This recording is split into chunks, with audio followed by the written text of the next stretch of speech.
Bonjour, ou plutôt servus, comme on dit ici chez nous. Vous écoutez Dessine-moi Munich, le podcast pour les francophones et francophiles installés ou qui projettent de s'installer dans la capitale bavaroise. Je suis Hélène Cunet, fondatrice et dirigeante de l'agence de relocation et de coaching du même nom. Mon métier est surtout ma mission et ma passion, tout mettre en œuvre pour que vous soyez chez vous, ici, à Munich.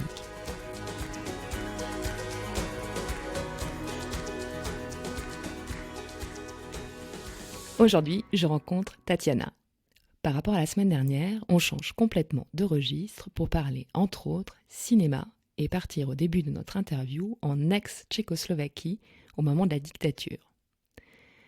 Tatiana nous parle de son enfance, de la révolution de velours, de sa découverte d'un ailleurs, et elle nous raconte son apprentissage du français, son arrivée en France et sa carrière dans le conseil, jusqu'au jour où elle décide de s'adonner à la passion qu'elle a depuis toujours, jouer la comédie.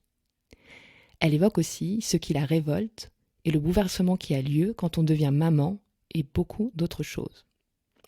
Ce podcast, c'est aussi et surtout l'occasion de vous parler de la soirée que Tatiana organise avec le centre périnatal de la Eblerstrasse le lundi 23 mars. Y seront diffusés 2 courts-métrages issus de sa série Super Mama et qui serviront de point de départ à un partage entre les différents participants. L'idée, confronter les cultures et modèles propres à chaque pays afin de proposer des solutions concrètes pour l'avenir.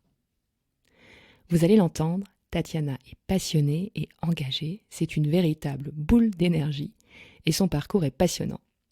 J'arrête ici mon teasing et je laisse place à ma conversation avec Tatiana.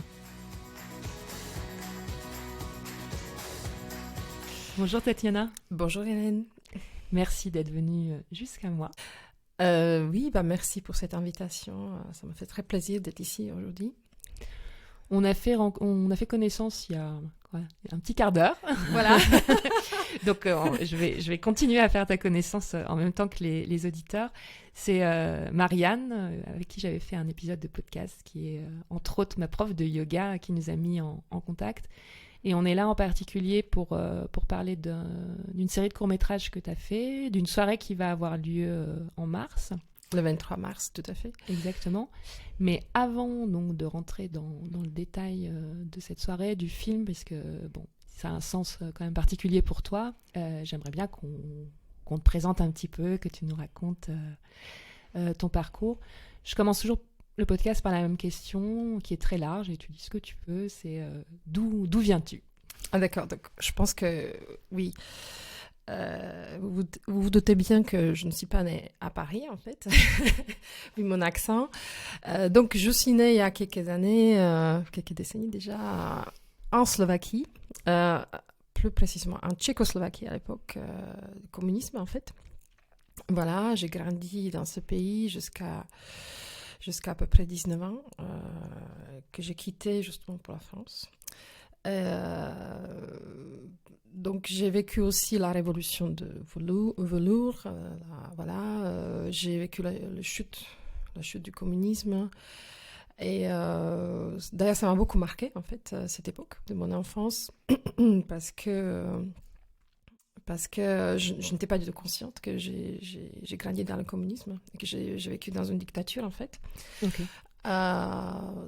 Et donc, je viens d'une famille de prisonniers. Enfin, mon grand-père était le prisonnier politique, mon père n'est jamais rentré dans le parti communiste, et j'ai appris juste au moment de la Révolution que, en fait, nous étions persécutés, poursuivis par le KGB, etc., etc.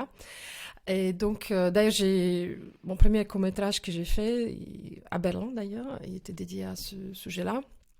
Et ça m'a beaucoup marqué, je pense, cette injustice. Et c'est pourquoi je pense aussi, je cherche toujours des moyens pour exprimer et pour bouger des choses dans ce monde. Et là, c'est pourquoi aussi j'ai fait ces courts-métrages Super Mama. Et est-ce que moi, tu dis, tu n'en avais pas conscience en fait du communisme, cette persécution, mais tu en prends conscience quand, à quel moment ? En partant ailleurs ou... Alors, moi, à un moment de la Révolution, justement, je viens d'écrire un article sur ce sujet pour les Slovaques. J'ai eu 14-15 ans. Non, je n'étais pas consciente et c'était volontaire de la part de mes parents parce que ça aurait été très, très dangereux pour moi de le savoir. Parce que justement, il y avait ce contexte de qu'on était vraiment... Mes parents, ils ont fait souvent des interrogatoires par le KGB. Mon oncle s'est enfui à l'ouest. Donc, moi, j'ai baigné dans une insouciance totale et inconscience. Et mes parents ont pris la décision de ne pas m'expliquer la vérité. Okay. Donc moi, j'ai vraiment écouté, j'ai vraiment cru que Lénine était le héros, que la Russie, c'était le paradis et tout ça. Et j'ai pris conscience pendant la Révolution, même pas, parce qu'au moment de la Révolution, j'étais au cinéma. Okay. Enfin, un film américain. Tu peux rappeler la date pour les personnes qui... Oui, c'était en 1989, voilà, en 89, novembre.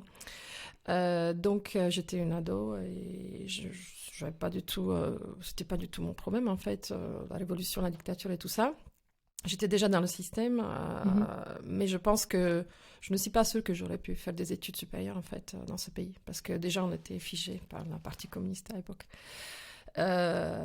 Donc c'est là où j'ai pris conscience très brutalement en fait que la réalité que j'avais vécue c'était pas du tout c'était pas vrai, tout était faux en fait, tout était à l'envers et particulièrement pour ma famille. Et je pense que c'est à partir de là j'ai ouvert mes yeux et je cherche aussi toujours en quête de la justice un petit peu, ou des choses qui sont injustes me révoltent en fait, voilà. Et c'est à ce moment-là aussi que tu as pour projet de partir, d'aller en France, enfin, quel est le lien avec ton départ justement en France à 19 ans? Alors la France, donc c'était à ce moment-là, j'ai commencé le lycée où il fallait choisir entre l'allemand ou le français. Donc 80% des gens en Tchécoslovaquie à l'époque ont choisi bien sûr l'allemand pour des raisons pragmatiques. Et moi, bien sûr, j'étais parmi ces 20% qui ont dit non, je vais choisir le français. On était la plus petite classe, en fait, au lycée. Pourquoi? Je ne sais pas t'expliquer aujourd'hui, mais c'est clair que j'ai beaucoup aimé déjà la culture. Je ne connaissais rien sur la culture française. J'avais quelques idées romantiques sur la tour Eiffel, des croissants et tout ça. Mais je trouvais ça m'attirait beaucoup plus, le pays latin, en fait, que le pays germanophone, voilà. Je me retrouve aujourd'hui. Même si nous vivons ici maintenant. Voilà, mais non, le paradoxe, c'est que je suis à Munich. Mais oui, j'ai choisi le français et ça, sans me rendre compte que ça allait changer toute ma vie, en fait. Ouais. Parce que c'est le pays où j'ai ensuite vécu pendant 20 ans, en fait, voilà, avant de venir ici à Munich. Et bien sûr, il y avait le goût de voyager parce que nous étions enfermés, en fait, dans ce pays. Je ne m'étais même pas rendu compte non plus à cette époque-là qu'on ne pouvait pas voyager.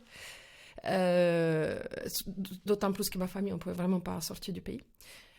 Mais pour un enfant, vous savez, c'était pas important. C'était drôle, c'était mon enfance, c'était ma réalité à moi. Non, puis je pense que tant qu'on n'a pas conscience qu'il y a autre chose ailleurs, enfin... C'est exactement ça, c'est ça le problème des dictatures d'ailleurs.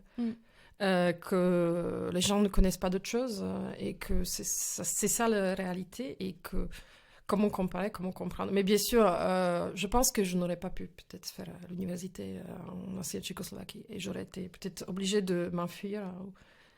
C'est tout à fait probable, ouais, possible.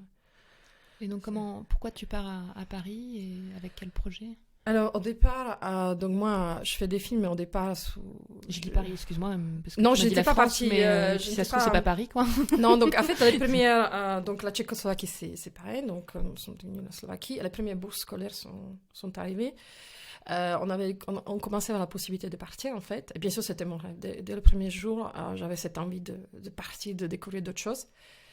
C'était magique pour nous de pouvoir ressortir, même si c'était un vrai choc culturel, de voir d'autres choses, d'autres pays, de voir tous les côtés matériels aussi, des magasins pleins des choses. Pour nous, c'était vraiment... c'était un vrai choc, oui, qu'on avait. Donc, j'ai décidé tout de suite de gagner des bourses. Je m'étais dit, c'est ça ce que je veux faire. Et donc, au départ, j'ai fait des études en économie, en fait, parce que la pression familiale, sur la pression familiale, j'étais obligée de faire ça, en fait, même si j'ai toujours fait des choses artistiques, etc. Mais Les études artistiques n'étaient pas considérées par ma famille comme assez, je dirais, suffisantes. Voilà, donc il y avait ce côté pragmatique. Donc j'étais forcée de les faire. Et donc je gagne une première bourse. Je pars à Chambéry, dans une école de commerce. Et je fais une année en fait à Chambéry. Je retourne en Slovaquie pour terminer mon diplôme et je me dis, je veux encore retourner en France. Voilà, mais sans avoir un projet d'y rester ou de faire ma vie en France, bien sûr. Et donc, je gagne une deuxième bourse, cette fois-ci auprès de la bourse du gouvernement français, en fait. Donc, j'ai la chance d'être sélectionnée, de gagner le concours. Et là, je repars de nouveau en France. Et cette fois-ci, je choisis déjà quelque chose qui m'intéresse plus, ce sont les études en diplomatie. Okay. Mais là encore de nouveau, je me rends compte que je ne suis pas du tout diplomate. Quand je pose la question à l'ambassadeur russe, pourquoi est-ce qu'ils ont occupé mon pays? Donc le doyen de ma promotion est presque attaque cardiaque. Et quand je vois les institutions, l'ONU, etc., qu'on puisse visiter, je me rends aussi compte que non, c'est peut-être pas ça ce que je voudrais faire. Mais il y a toujours cette idée, bon, comment agir, comment faire au fond de moi. Après, il y a une autre idée qui m'a aspect. Je fais des études, je fais des écoles de commerce, donc je peux faire un consulting, je vais aider aux entreprises à se porter mieux, etc. Donc, je vais à Bruxelles, ensuite, je redescends sur Paris. Et là, bien sûr, j'essaie de trouver du travail, petite Slovaque. Et la difficulté arrive, bien sûr, parce que je n'ai pas fait des... Et tu parlais déjà bien français? Alors, j'ai parlé bien français, mais pas forcément... J'étais déjà, bien sûr, j'ai déjà passé quelques années en France, mais bien sûr, je n'ai pas fait... Plutôt, le problème, c'est que je n'ai pas fait des grandes écoles parisiennes. Mm-hmm. Et donc là, bien sûr, quand on commence à remplir notre CV sur le site, dès que vous mettez autre école, pouf, vous êtes éjecté du système. Et il fallait aussi payer 10 000 francs à l'époque pour que si quelqu'un voulait m'embaucher, en fait. En France, oui. Mais pourquoi? Pour le permis de travail Oui, parce qu'à l'époque, nous n'étions pas encore dans l'Union européenne. C'était juste l'année avant. Et même si c'était déjà une formalité, mais oui, les entreprises étaient obligées de payer 10 000 francs. Donc déjà, embaucher quelqu'un, un étranger, voilà, c'était déjà une barrière. Mais j'ai quand même la chance. Je suis embauchée dans une entreprise de conseil à Paris, une petite entreprise qui m'embauche. Et ça se passe plus ou moins pas tout à fait bien, parce qu'il n'y a que des gens des grandes écoles et moi.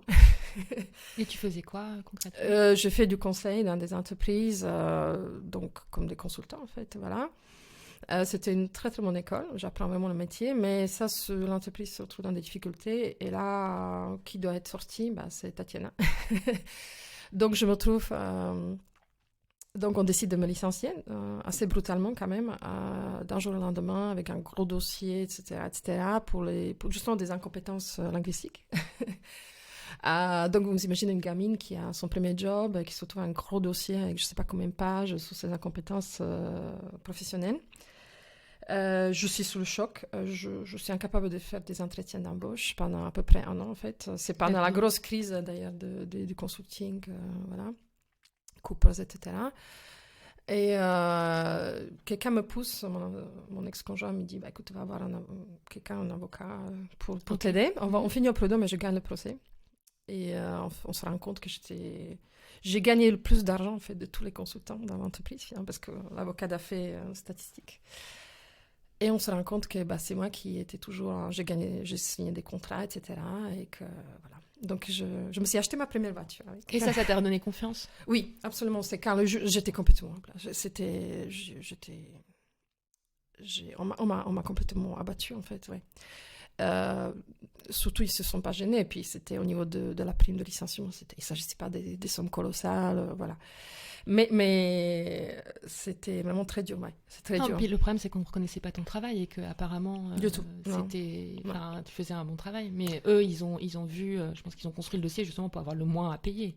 Oui, et puis ils sont basés sur le fait que je n'écrivais pas comme des Français, Mais bon, je ne peux Oui, mais pas... ça, il le savait, tu vois, au départ. Je veux Évidemment, dire, évidemment, mais c'est ce que les juges ont aussi dit. Et puis, de toute façon, ça serait absurde si je pouvais avoir des compétences linguistiques comme un Français qui fait la scolarité en France, n'est-ce pas? On se poserait la question, qu'est-ce que les autres faisaient à l'école si nos ouais, compétences seraient... Enfin, voilà, donc mais c'était très brutal, oui. non, mais je trouve, je t'entends parler français, tu parles super bien. Et tu vois, je croyais que tu avais appris ça dans ton enfance, mais au final, tu as commencé au lycée. Donc, non, on ne pouvait pas, c'était interdit. Oui, en oui. fait, jusqu'à la Révolution, on ne pouvait pas étudier d'autres langues, à part le russe, que j'ai d'ailleurs appris, mais que je préfère ensuite oublier. On ne pouvait pas, j'ai fait des cours en anglais en cachette. Mon père me payait des cours privés, mais on ne pouvait pas faire d'autres langues, en fait, à l'école, à l'époque. C'était interdit. À part le russe. À part le russe, ouais. Donc, oui, donc mon expérience au départ, était très, très dure. Mais en même temps, c'était comme, vous savez, tu sais, comme le vaccin. Une fois que tu es vacciné, tu es pour toute ta vie, en fait. Tu n'as plus peur de rien, en fait. Oui, oui. C'est ce que dit Nietzsche. Ce qui ne nous tue pas nous rend plus forts. Mais... Oui, après, il faut arriver à l'étape d'être plus fort. Oui, mais c'est quand le juge a statué sur mon dossier et qui tout de suite... ils ont dit, mais c'est quoi? C'est complètement absurde comme dossier. Puis voilà, les faits, elle a gagné le chiffre d'affaires, elle a signé des contrats, etc. Donc, bien sûr, je ne pourrais pas faire je ne pouvais pas écrire comme des Français, etc. Mais je pouvais quand même écrire, je pouvais faire mon travail, etc. Oui. Donc voilà, c'était... Donc tu nous dis, voilà, tu regagnes confiance, tu t'achètes ta première voiture et la prochaine étape, donc c'est quoi? Partir dans le conseil? Je continue dans le conseil. Là, je deviens un peu, entre guillemets, la star du cabinet suivant, en fait. Parce que j'ai justement, j'ai appris ce métier, c'était vraiment très, très dur. Mais en fait, je fais beaucoup d'efforts et j'ai appris vraiment de faire ce métier par chance. Enfin, au final, il y avait une chance. J'ai eu la chance aussi parce que j'ai pu apprendre ça très, très bien. Ils étaient très exigeants avec moi, donc voilà. Mais là, de nouveau, expérience, donc tout se passe bien. Mais le problème, c'est que je commence à gagner des contrats, je signe, etc. Je côtoie, je bouge partout en Europe. Je suis typique businesswoman. Je conseille je côtoie les directeurs des grandes entreprises. Je fais, voilà. Mais quand on commence, le problème se pose quand je commence à demander la promotion et quand on commence à toucher une prime au niveau du chiffre d'affaires en fait que j'ai généré. Là, il y a un blocage et on se rend compte qu'en tant que femme, parce que c'était ça aussi le problème. J'ai demandé, c'est femme ou c'est tes origines? Non, c'est la famille. Non, là c'était plus. Non, là j'ai mes origines, j'ai oublié mes origines, j'ai dit, de toute façon, c'est moi ça dépend de moi. Si c'est moi qui est complexé, ils vont le ressentir. Et là, j'ai perdu tous mes complexes après le premier procès. Et donc, là, c'est plutôt question d'être femme, oui, d'être une femme. Et puis aussi, le barrage au niveau des directeurs qui touchaient pratiquement le chiffre d'affaires et toutes les commissions, en fait, sur mes ventes. Et qui ne voulaient pas partager. À ce niveau. Et là, je découvre, comme ce n'était pas un cabinet, je touche très vite les couches supérieures de la pyramide, en fait, hiérarchique, et je me rends compte que ça serait très, très difficile de passer le barrage, en fait, et qu'il y avait beaucoup d'argent en jeu, en fait. Donc, et en même temps, je me pose la question, bon, Tatiana, est-ce que tu te vois... devenir une directrice quelque part dans une banque, je ne sais pas où, ou dans un bureau climatisé avec ta voiture. Est-ce que c'est ça ce que tu veux dans ta vie? Et là, je me dis tout de suite, non, c'est pas comme ça que je vois ma vie, en fait. Donc, j'ai eu une grosse crise après mon anniversaire de 30 ans. Je passe une grosse crise et puis je me dis, bon, qu'est-ce que tu veux faire dans la vie? Et je me dis, bien sûr, ça... C'était une évidence, le théâtre. Pourquoi tu dis c'est une évidence? Pour moi, c'était une évidence. Oui. C'était évident. Pour moi, c'est quelque chose que j'ai toujours fait. Tu avais un goût pour ça. J'ai déjà fait avant, en fait. Dès que j'étais l'enfant, en fait, j'écrivais, j'ai baigné dans le milieu artistique, etc. Mais voilà, mais en hobby et puis avec. Oui, voilà. Et là, je me disais c'est pas un travail. Oui, je voulais déjà pendant mes études, je voulais partir chez les artistes. Et mes parents m'ont dit, mais attends, mais tu plaisantes, mais c'est pas un métier, etc. Donc là, tout de suite, c'était difficile à admettre, mais je me dis, oui, je veux faire du théâtre, je veux faire des arts, je veux faire d'autres choses. Et donc, je commence à faire des études théâtre à Paris, en fait, voilà. Donc, en tant que comédienne, en fait. D'accord. Et donc, je fais pas mal de choses. Je me forme dans une compagnie de commedia dell'arte parce que j'aime beaucoup le théâtre corporel aussi, etc. Je fais beaucoup de stages. Donc, je passe des années à me former, en fait. Voilà. Et financièrement, comment tu fais, si je puis me permettre? T'avais mis de l'argent de côté ou tu travaillais à côté? J'ai mon job alimentaire qui est le consulting. D'accord. Ah non, tu fais ça en parallèle. Ok. Oui. En fait, j'ai 2 identités aussi. J'ai 2 noms. Parce qu'il ne faut pas raconter à la banque que tu joues le théâtre, le théâtre engagé en plus. Mais même si ça commence à sentir, parce qu'on sent qu'il y a des choses, mon côté créatif qui ressort en fait pendant l'émission, qui est d'ailleurs bénéfique aussi, parce que les clients commencent à apprécier, mais c'est différent, voilà. Donc, je mélange un peu. Si vous dites chez les artistes, mais vous savez, demain je vais dans une banque. Je vais conseiller au grand directeur. Là aussi, ça passe pas non plus. Tu vois, c'est deux mondes qui se mélangent pas. Ouais, mais c'est beaucoup de préjugés. C'est une double vie, quoi. Oui, une double vie, que d'ailleurs, je dévoile maintenant. donc oui, donc j'essaie de trouver un compromis, mais c'est très difficile à vivre, oui, c'est des identités. On est en 2000, enfin juste pour avoir une idée de... C'était 2005 peut-être, je sais pas, quelque chose comme ça. Ouais, je commençais. Donc après, je commence à faire des projets artistiques, etc. Je commence à m'apercevoir qu'il y a d'autres artistes dans des banques aussi, qui se cachent aussi, entre guillemets, ou enfin voilà, que ça existe, hein, c'est la réalité en fait. Donc, et ensuite, je découvre aussi quelque chose d'intéressant, qu'on peut relier les deux projets, c'est-à-dire faire du conseil dans des entreprises avec des outils de théâtre, comme Théâtre Forum, Team Building, Change, avec des méthodes créatives. Donc, je travaille jusqu'à présent encore pour un cabinet à Paris, en fait, qui fait ce type de projet, en fait, voilà. Ce qui me permet aussi de financer mes projets artistiques. Mais en même temps, donc, je passe des castings, je me tourne aussi un peu vers le cinéma, mais je m'aperçois aussi qu'il y a des choses... que je n'ai pas toujours envie de faire, des scénarios qui ne m'inspirent pas du tout, qu'il y a beaucoup de projets, mais j'avais l'impression qu'il y a aussi beaucoup de choses, des gens ont beaucoup de compétences techniques, mais pas forcément quelque chose à dire, en fait. Je trouvais ça pas assez profond toujours. Enfin, je ne vais pas faire des commentaires sur les zombies, ou les films, tu vois, des trucs comme ça. Non, mais il faut que ça ait du sens pour toi, oui. Exactement. C'est que parfois, et quand tu n'as pas d'inspiration et tu dois tourner quelque chose, c'est... Bah, t'es pas bon, quoi. T'es pas bon, tu le sens pas, ça se voit tout de suite.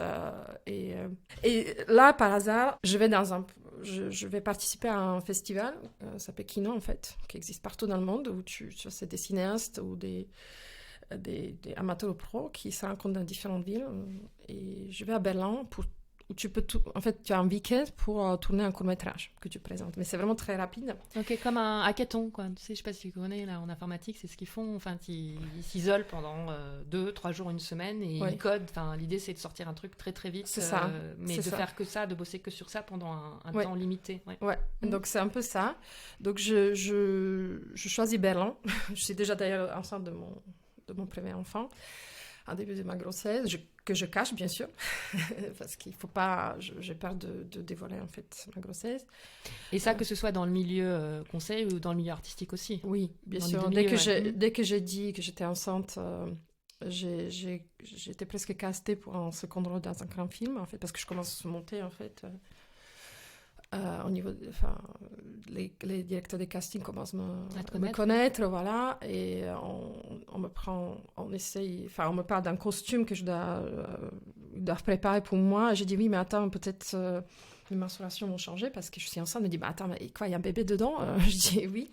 Terminé, on m'appelle plus jamais. D'accord. Okay, pourtant, avant j'ai eu un coup de fil par semaine et je travaille beaucoup pour eux, etc. Donc bien sûr, oui, ça existe aussi. Et je pense je me souviens aussi, j'ai fait une séance de photos et j'étais déjà, je pense, au 4e, 5e mois de grossesse, mais on ne voyait même pas mon ventre, tu sais, c'est tellement psychologiquement, je voulais le cacher. Et on m'essaye le costume et finalement, j'ai la taille d'un homme, en fait. Et je me dis, j'avais très peur qu'ils allaient s'apercevoir, en fait, et j'ai caché tout ça, et j'ai dit juste à mon collègue avec qui j'ai tourné, j'ai dit, mais attends, mais je suis enceinte, il me dit, ne t'inquiète pas, on voit rien, et j'avais vraiment peur, et je ne l'ai pas dit. Et à un moment donné, c'est à un moment donné plus tard, quand je dis, oui, je suis enceinte, d'un coup, mon ventre apparaît comme ça, d'un jour au lendemain, en fait. Oui, c'est ce qu'on appelle le déni de grossesse. C'est ça, je pense pour en le quelque coup, sorte. Tu vois, ça existe aussi à... Enfin, il y a des nanas, même, on sait, quand elles accouchent, on n'a pas vu qu'elles étaient enceintes. Ouais. C'est ça. Donc ça... oui, bien sûr, ça existe. Donc, pour revenir au Kino... à Berlin. Donc j'arrive à Kino et de participer à ce projet en tant que comédienne. Et j'arrive à Berlin, je parle pas l'allemand. Bien sûr, en tant que comédienne, personne ne me connaît. Et je m'aperçois vite que probablement je ne vais rien faire pendant le week-end. Je me dis, à part peut-être visiter Berlin. Mais j'ai la chance qu'il y a un artiste qui me dit, mais attends, mais pourquoi tu ne fais pas ton film à toi, toute seule, avec quelqu'un ici Et voilà, je dis, mais toi, t'es fou, mais je sais pas. Est-ce que tu n'avais jamais réalisé Non, avant? jamais réalisé avant. Il m'a dit, oui, mais ça fait on est là pour ça, essaye, lance-toi, etc. Et il me choisit même quelqu'un à la caméra, et ça colle super bien, en fait. On passe 2 jours à Berlin, mais on travaille le jour et la nuit, en fait, on ne s'arrête pas, et on sort un film, en fait, justement sur mon enfance communiste. Parce qu'à Berlin, c'est super intéressant, tu sais, ils ont gardé tous les monuments, en fait, tous les monuments, en fait, du communisme, et c'est super, je trouve ça super, parce que moi, j'ai dit, mais nous avons déjà tout jeté, vendu aux États-Unis, tu vois, les millionnaires qui ont pris les Américains, qui ont acheté les Lénine, je ne sais pas ce qu'ils font avec, peut-être les gardent dans les jardins, je ne sais pas. Mais bon, donc nous... ça t'a fait remonter des choses aussi, j'imagine, d'être là-bas. Ouais. Absolument, mais je trouve que cette ville m'inspire beaucoup, en fait, oui. Berlin m'inspire beaucoup. Je me suis retrouvée dans mon enfance, en fait, tu vois, avec tous ces monuments, avec le cinéma Moskva, ils ont tout gardé, je trouve ça très bien. Et donc, on tourne ce film. Et ça a un succès, en fait. Ça a un succès, on est sélectionné à plusieurs festivals, dont je me trouve même dans le catalogue de Clermont-Ferrand Off, tu vas court, qui est un festival de court-métrage très important, en fait, en France. Pourtant, ça a été fait vraiment, tu vois, en vitesse. En 2 jours, tu dis, un grand week-end, quoi. Ouais. Et vraiment, ça marchait super bien. Donc, ça m'encourage. En fait, je me dis, tiens, peut-être c'est ça ce qu'il faut faire, que tu fasses. Entre-temps, donc, je tombe enceinte. Donc, je suis déjà enceinte, ce que j'ai dit. Et donc, j'ai d'autres préoccupations. Mais bien sûr, là, je découvre le sujet de la maternité. Autre vaste sujet. Autre vaste sujet.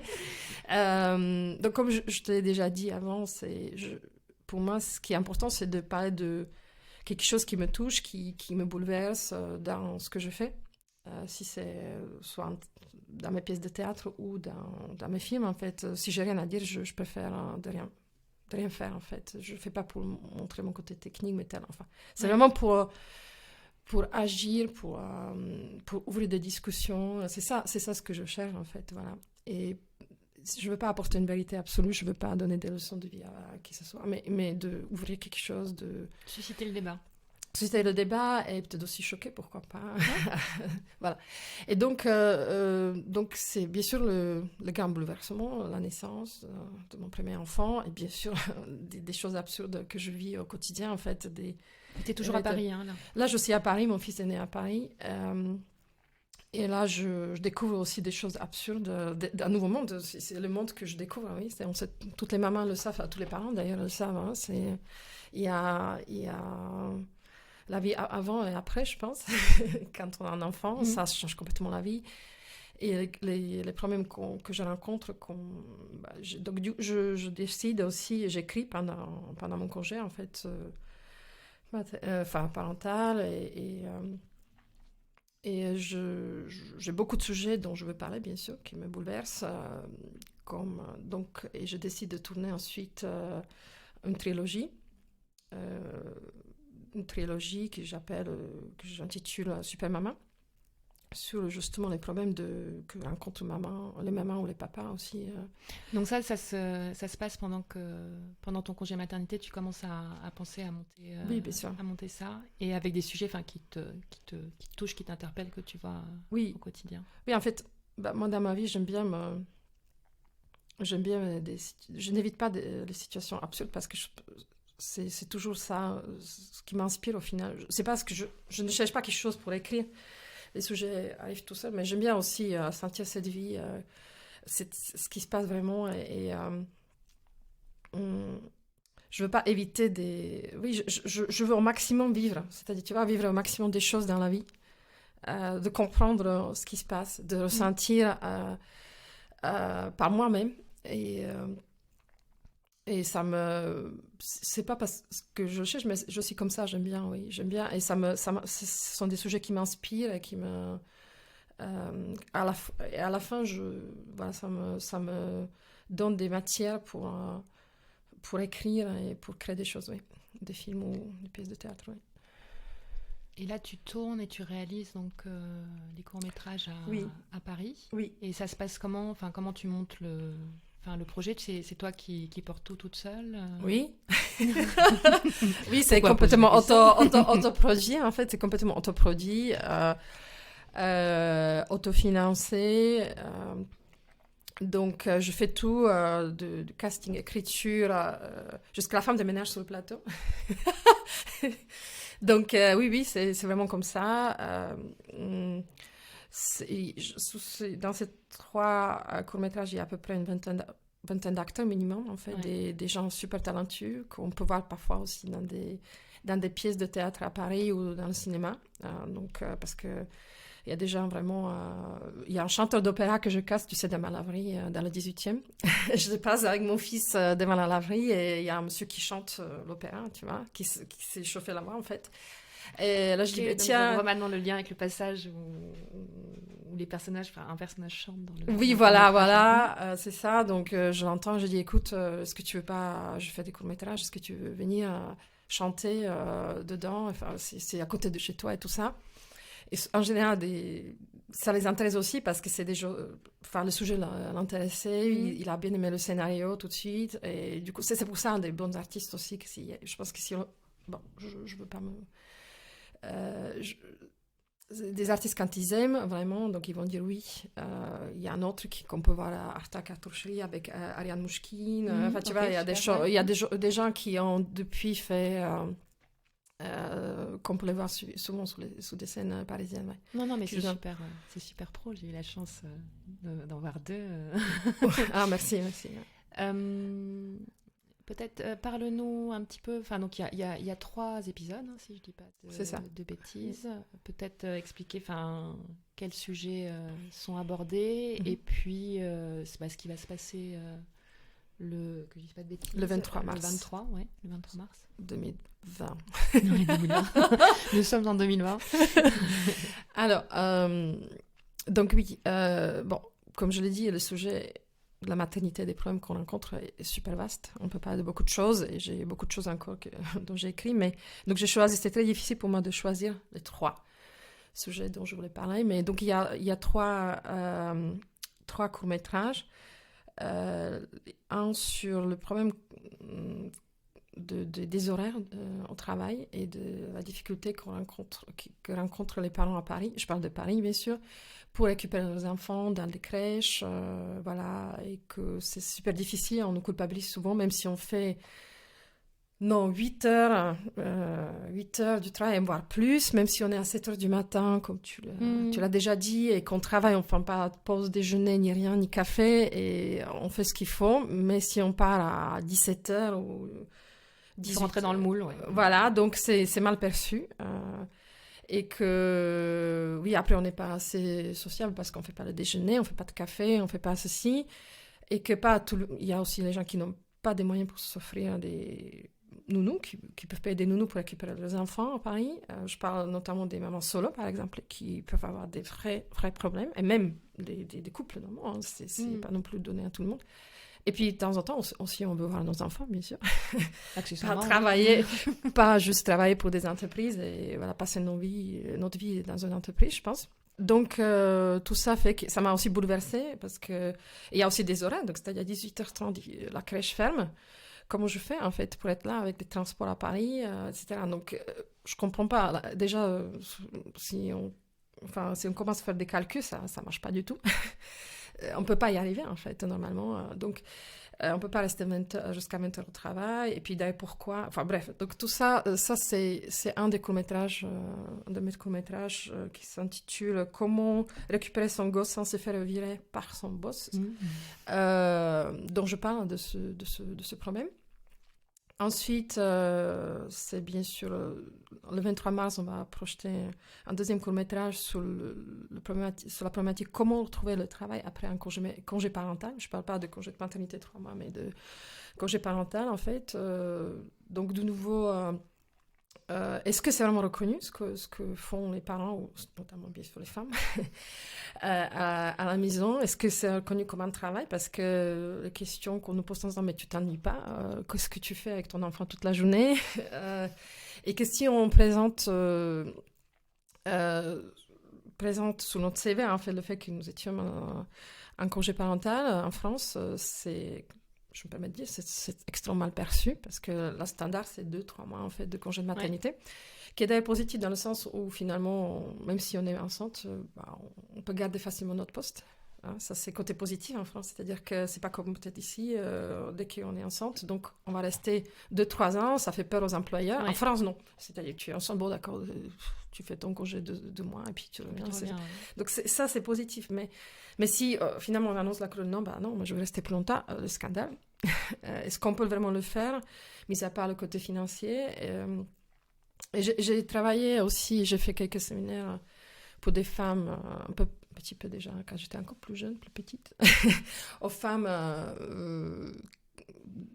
pour une blogueuse, un blog qui s'appelle Job et Maman, qui écrivait pour des mamans qui ont passé longtemps en fait, dans la maison avec des enfants et qui voulaient retrouver du travail.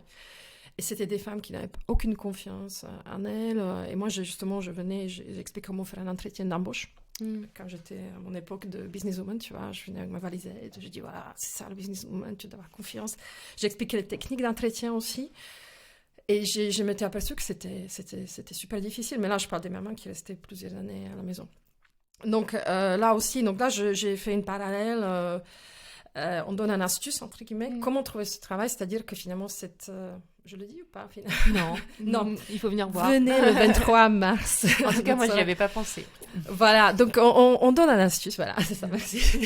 On donne une astuce, comment argumenter, en fait, si vous avez décidé, si vous étiez en congé parental à la maison, auprès des recruteurs, pour que ça passe comme une lettre à la poste, et sans séquelles, et que vous êtes même apprécié pour pour ce que vous avez fait pendant ce temps-là. Voilà, c'est ça. C'est exactement ça. Donc, voilà, la suite le 23 mars. Et puis, il y a un troisième court-métrage, mais qui va être projeté au mois d'octobre 2020, sur le sujet comment trouver sur la problématique pour trouver la place dans une crèche. Parce que là, pareil, pour décrocher une place à la crèche à Paris, c'est comme décrocher c'est une vraie compétition. Quand vous y arrivez, ce sont des vraies fêtes. Vous êtes la star parce que vous avez la crèche municipale à Paris. Donc vous êtes vraiment passé au statut de VIP en fait, quelque sorte, parce que vous avez réussi à l'avoir. Pourtant, il y a aussi des astuces pour l'avoir. Moi, je l'ai eu. J'ai eu cette place-là. Et même si après, j'étais un peu déçue par rapport à la crèche, mais ça, c'est un sujet.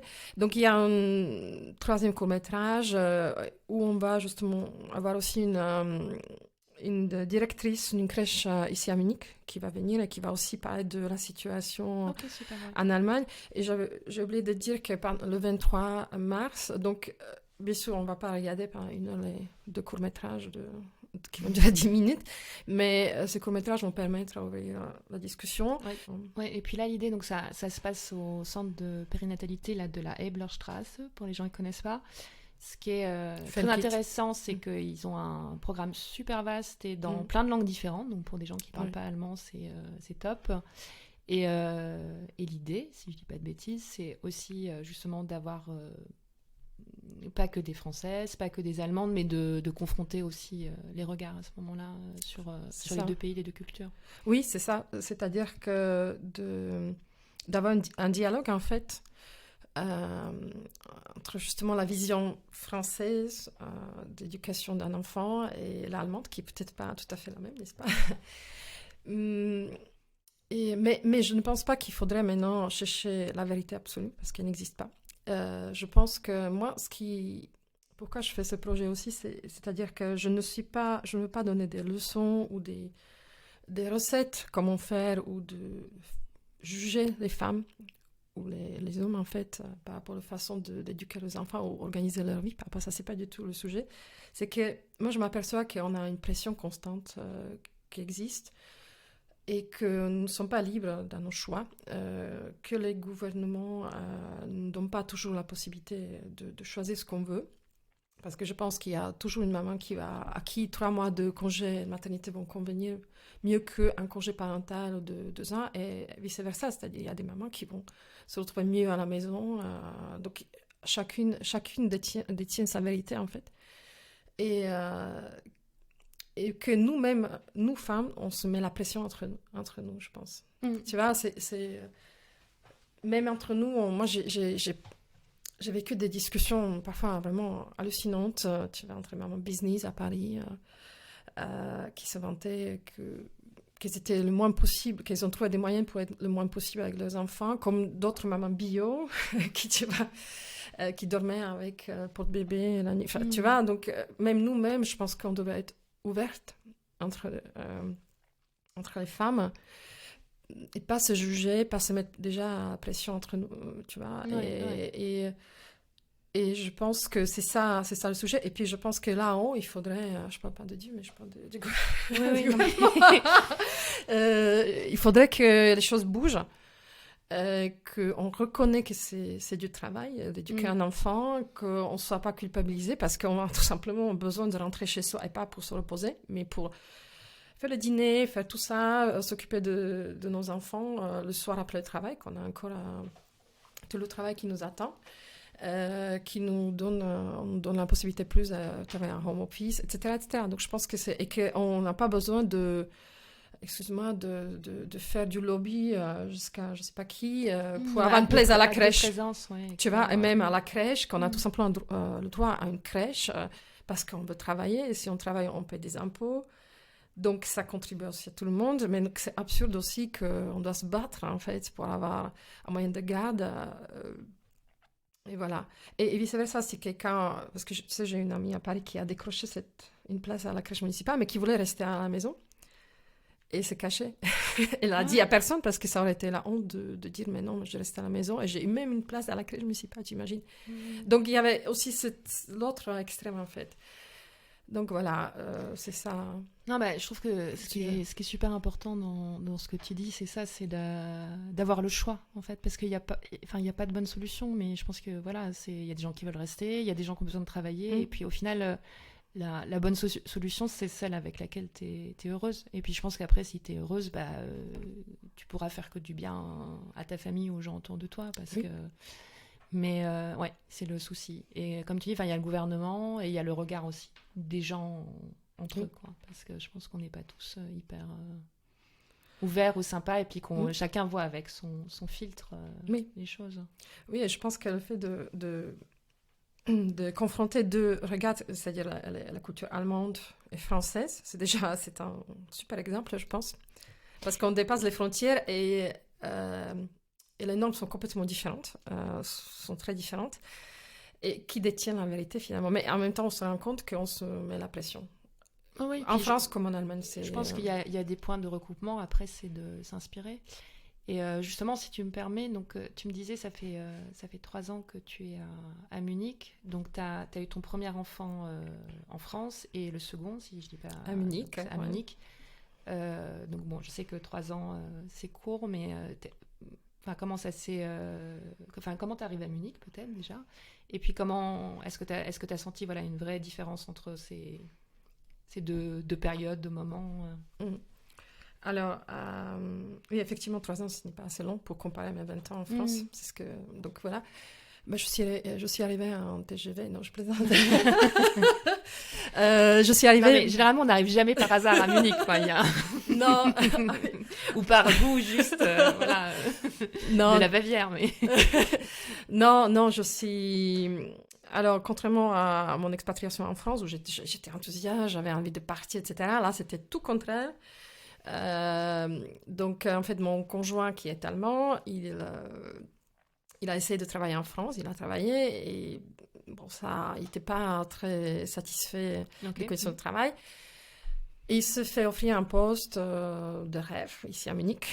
Et moi, quand il m'a annoncé la nouvelle, moi, j'ai presque la dépression. Je me dis, mais non, mais attends, je ne vais pas aller à Munich, mais qu'est-ce que moi je vais faire à Munich? Je suis bien à Paris, j'ai mis des années pour construire ma vie à Paris. Et puis, je connaissais aussi qu'est-ce qui m'attendait un peu, tu vois, au niveau d'expatriation. Parce qu'aussi en France, ce n'était pas aussi facile quand j'étais arrivée. Et j'ai aussi des moments très difficiles au départ, oui. Et c'était l'Allemagne ou c'était la perspective plutôt de tout reconstruire, en fait, de redémarrer à zéro? Bah, les deux, malheureusement. Ouais. Les deux, parce que j'étais toujours attirée par... Déjà, je n'ai jamais parlé l'allemand, j'ai choisi le français, je parle italien, je parle espagnol, tu vois. Munich Bon, si tu m'aurais dit Berlin, je pense que oui. Ouais. Du point de vue artistique. Voilà, tout, c'est ça. Ouais. Et, mais bon, je m'étais dit, ok... donc j'ai quand même cogité, j'ai dit bon, c'est peut-être mon tour cette fois-ci. Il faut essayer, il faut voir, il faut se donner un certain temps pour tester.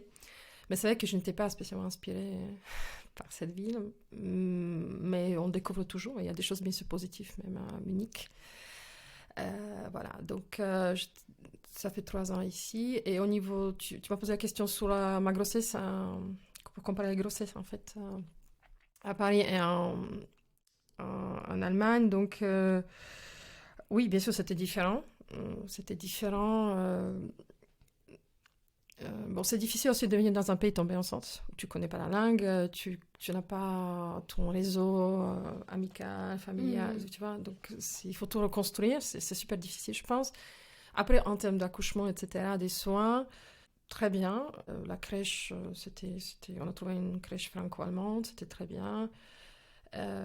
Bon, après, comment dirais-je, il faut encore vivre à Munich pour découvrir mieux, en fait. Et toi, donc, tu continues, ce que tu me disais tout à l'heure, tu continues à travailler encore sur Paris ou, c'est comme ça que tu t'organises, donc tu as quand même encore un pied oui, France. J'ai mon entreprise à Paris, je garde un pied à Paris toujours, j'ai du mal un petit peu de couper tout ça. Mais je pense que ça se fera ou pas, naturellement, en fait. Voilà. Donc, ce que je fais. Mais, ouais, et donc, pour toi, la suite, les projets, qu'est-ce que...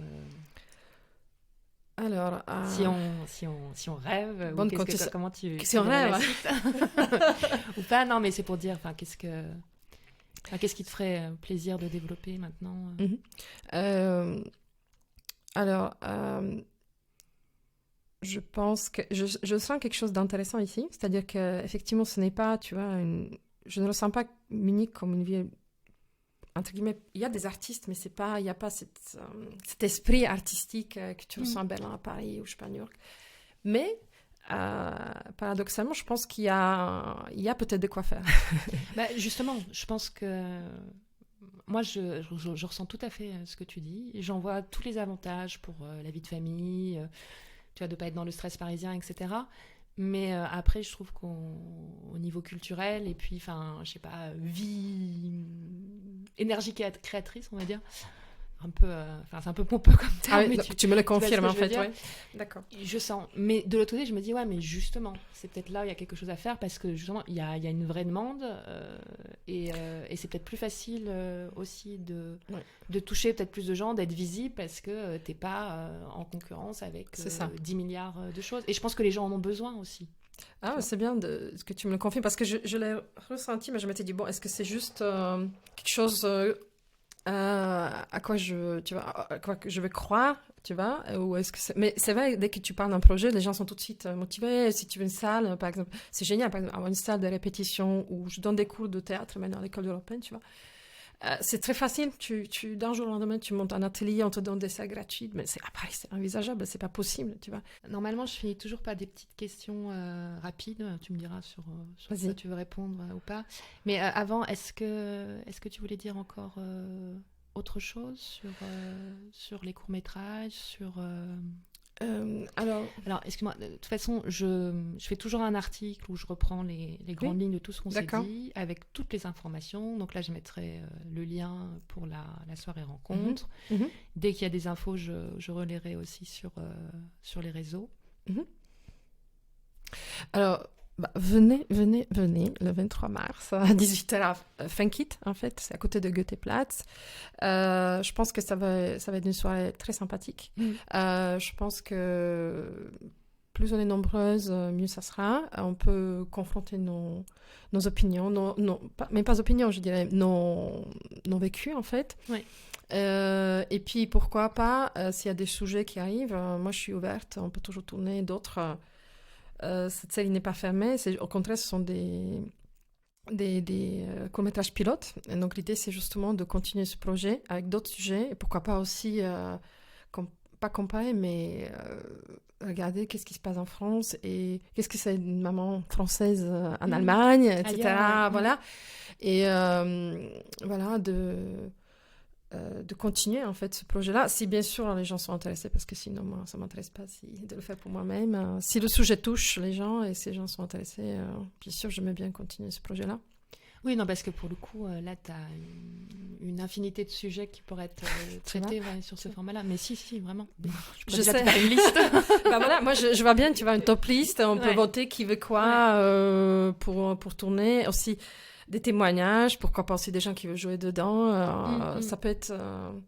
c'est un projet pour nous, en fait. C'est ce que je veux faire. Et c'est pour ça, d'ailleurs, j'ai commencé un peu à aborder les sociétés de prod, mais quand j'entends tu vois, tu n'es plus indépendante, tu n'as plus, ça devient le sujet devient c'est sympa, tu vois, mais il faut qu'on change ça non, et puis t'as pas envie et ensuite tu dis mais attends, mais c'est pas du tout ce que je voulais faire, mais ça peut marcher, tu vois, tu me produis 70 courts-métrages sous l'année et puis on va le faire tous les soirs avant le téléjournal et tout ça. Je dis bon, ok, mais voilà, donc ça serait bien si ça nous intéresse, si ça vous intéresse.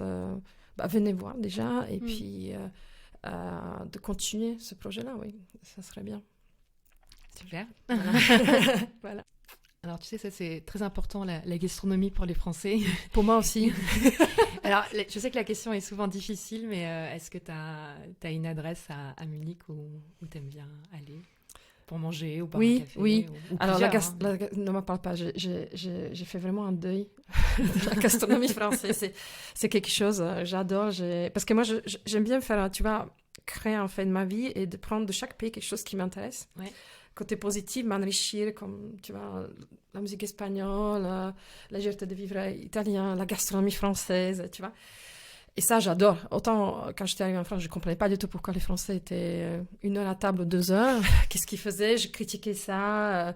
Et maintenant, je suis très critique vis-à-vis des Allemands. Je trouve ça grossier, tu vois. Ça me manque beaucoup. Et c'est vrai, j'ai une vraie difficulté, en fait, au niveau sur ce plan-là ici. Mais j'ai quand même trouvé quelques adresses, mais pas des adresses françaises. Enfin, si. Non, c'est pas grave. Italienne. Donc, j'ai une pizzeria que j'adore à place Rosenheimerplatz. Il y a une pizzeria que tu peux avoir des pizzas, tu sais, découpées en fait, à la taille.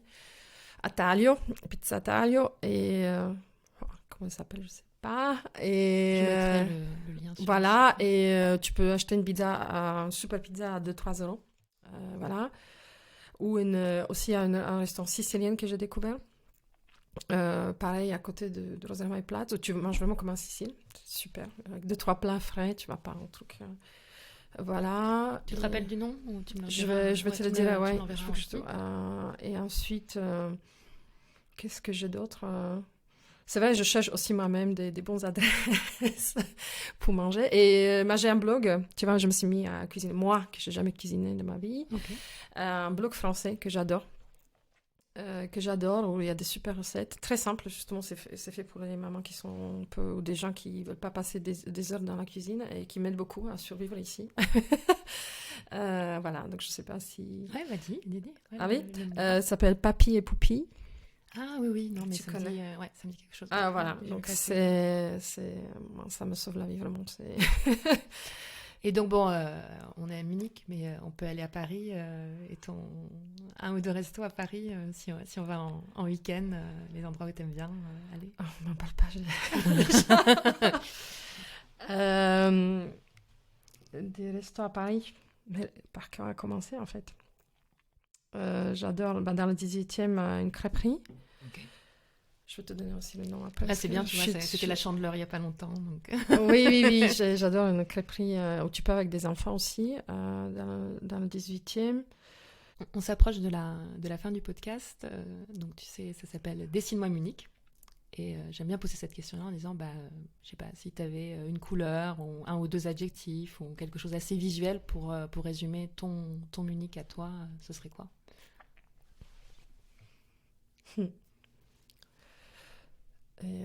Une aventure qui peut être très lumineuse, jaune, comme ça peut être très noir de temps en temps, des journées. Très aéré, c'est-à-dire de l'air frais. Je parle de Perla. Une aventure, oui. Et c'est un tunnel où je sais pas, enfin c'est un chemin où je sais pas quelle est ma destination finale. C'est-à-dire je ne sais pas encore où je vais arriver d'ici quelques années. Donc des surprises. Ouais, je pense qu'il y a encore des choses que je dois découvrir. Ouais. Et vivre la vie, voilà. Bien sûr. Et donc la dernière question, qu'est-ce qui manquerait le plus si tu devais partir ailleurs?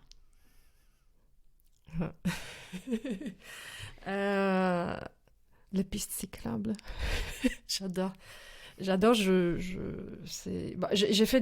déjà fait du vélo à Paris, tu sais, avec des taxis qui me... Ouais, je partage mes couloirs, tu sais. Moi, je l'ai fait une ou deux fois, mais c'est kamikaze. Oui, non, mais je l'ai fait. Donc ici, je pense que ça s'est quand même amélioré, je suppose. Mais c'est survival style, oui, à Paris. Mais ici, oui, tu peux vraiment bouger en vélo partout. Et je pense qu'ils vont encore faire beaucoup plus de choses pour ça. Ouais. C'est extraordinaire. Ça, je trouve ça super. Je bouge essentiellement en vélo, en fait. Et ça me manquerait beaucoup. Ouais, je pense que si je devais repartir... Et je pense que... ce qui me manquerait... Ce qui me manque pas non plus, c'est qu'il n'y a pas de grève, tu sais, dans des écoles et tout ça. C'est... Il n'y a pas de grève. Là, surtout cette année, oui, je pense que... Enfin, je ne sais pas si j'ai de la chance, mais... Non, mais tu as pas, sinon tu as la grève préventive, comme ils disent, entre 10h et 11h, enfin le métro, là, entre 10h et 11h, quand c'est pas en période de pointe, et juste pendant une heure où tu vas avoir un métro sur deux. Donc d'accord. Non, je parle des écoles ou des crèches et tout ça. Moi, j'avais des grèves toutes les semaines, en fait, à Paris, donc... non, là, j'ai pas entendu, et bon, tu vois, pour le coup, à l'école française... Il y avait des maîtresses qui faisaient la grève, mais ils assuraient, parce que quand les Erzieher allemands, ils assuraient, donc il n'y avait peut-être pas forcément la classe, mais il y avait... Enfin, l'école, au moins, était ouverte, ils recevaient tes enfants, puisque c'est ça, après, le problème. Ouais. C'est... Si tu ne peux pas faire garder tes enfants, t'es un peu bloqué. Donc, non, c'est vrai, c'est un bel avantage. Oui. Bon, après... Est-ce que ça marche, les S-Bahn et tout ça, c'est un sujet, mais... Donc, voilà. Je te remercie, Tatiana. Merci, Hélène, à toi. À très vite, de toute façon. Et voilà, on s'arrête là pour aujourd'hui. Oui, et puis j'espère de vous revoir donc, le fameux 23 mars 2020. Exactement. Thank it. Merci. Merci, Hélène. Rebonjour ou bonsoir, selon l'heure où vous nous écoutez. Un grand merci à Tatiana pour cet échange. Si vous souhaitez découvrir son travail ou la contacter, vous retrouvez toutes les infos dans les notes de l'épisode publiées sur mon site. De même, si vous voulez participer à la soirée du 23 mars. N'oubliez pas de partager cet épisode si le contenu vous a plu et de me laisser un gentil commentaire accompagné de 5 étoiles sur votre appli podcast préféré. Merci d'avance. Enfin, il reste quelques places seulement pour l'atelier Je m'organise que j'anime avec Marie le jeudi 20 février. Il est encore temps de s'inscrire et comme pour le reste, toutes les infos sont sur mon site. Servus et à la semaine prochaine pour un nouvel épisode.